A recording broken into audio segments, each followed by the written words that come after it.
Bienvenue à chacun pour cette nouvelle parole de Jésus. Souvenez-vous de la femme de Lot.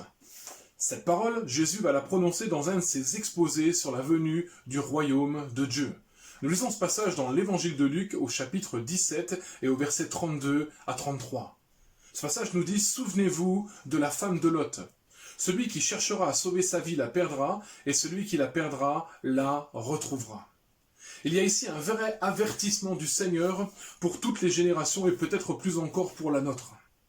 Jésus fait allusion au jugement de Dieu qui tomba sur les villes de Sodome et Gomorrhe en réponse à la dépravation morale qui y régnait et en même temps à la manière dont l'Éternel a offert une issue de secours à Lot et à sa famille. C'est ici une vérité biblique. Si nous confessons nos péchés, il est fidèle et juste pour nous pardonner. Le désir de Dieu est de nous sauver du jugement final, du feu éternel. Il a toujours une issue de secours en Jésus-Christ jusqu'à notre mort. Après quoi, il sera trop tard et les choses sont malheureusement irréversibles. Cet épisode nous démontre deux réactions possibles.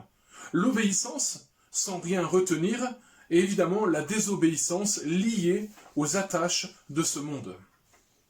En effet, à l'ordre de Dieu, Lot courut, droit devant lui, sans se retourner sur ce qu'il laissait derrière lui. Et il est allé se mettre à l'abri. Il en eut la vie sauve, selon la promesse que l'Éternel avait faite. Sa femme, en revanche, est morte au seuil même de la délivrance. Son attachement à Sodome était si fort qu'elle est restée attardée en calculant ce qu'elle perdait plutôt que ce qu'elle gagnait. Elle s'est attardée sur place. Le texte nous dit même qu'elle s'est retournée en regardant en arrière. Malheureusement, à cet instant, le jugement de Dieu est tombé comme l'avait prédit l'Éternel. Nous avons dans ce passage une image de cette expression « le meilleur est devant nous ». Lot a choisi de fixer les regards droit devant et d'atteindre le but fixé par Dieu lui-même. De la même manière, je crois que le Seigneur nous appelle à regarder vers lui, à fixer nos regards sur lui tout simplement. Nos regards sur lui, mais vers notre avenir éternel, et à courir dans cette direction sans regarder en arrière. Je dirais, comme habituellement, notre passé n'a pas d'avenir. Nous retrouvons cette parole en Marc 8, verset 36, qui dit aussi « Et que sert-il à un homme de gagner tout le monde s'il perd son âme ?» Dans cet exemple donné par Jésus concernant la femme de Lot, mais aussi dans les versets qui précèdent à partir du verset 20, nous avons un vrai avertissement sur la nécessité d'être prêt.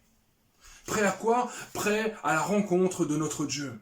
Du temps de Noé comme du temps de Lot, les gens ne se préoccupaient pas des choses de Dieu, étant pris par les plaisirs mondains, et ils ont été surpris par le jugement.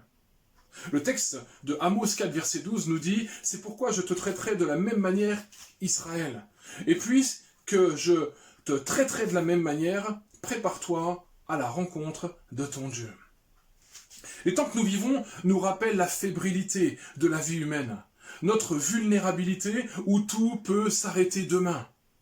Pandémie ou pas, tout peut s'arrêter demain. La grande question c'est, sommes-nous prêts à rencontrer Dieu? Si cela ne devait pas être le cas, s'il reste la moindre même incertitude dans notre cœur, je dirais arrêtons-nous. Rien n'est plus important que d'acquérir la certitude du salut de notre âme. Commençons à réfléchir à ce qui, brouille peut-être notre vision spirituelle et nous emmène à transiger avec nos valeurs morales, mais aussi nos valeurs spirituelles. En bref, tout ce qui nous éloigne de Dieu. Demandons pardon au Seigneur et mettons-nous en règle devant lui, car pour demain, nous ne sommes sûrs de rien. Nous sommes ainsi prévenus de ce qu'il en coûte de lier son sort à un monde qui est déjà condamné d'avance. Pour cette femme, quitter Sodome était un exil insupportable. Son cœur, attiré par les délices du péché, il était resté dans ce monde. Elle périt évidemment avec ce monde. Une question très sérieuse que nous pouvons nous poser, chacun d'entre nous, Eh bien, se préparer, ou plutôt se séparer de ce monde, est-ce pour nous un exil ou une rédemption? Est-ce que pour toi, est-ce que pour moi, se séparer de ce monde est un exil ou une rédemption?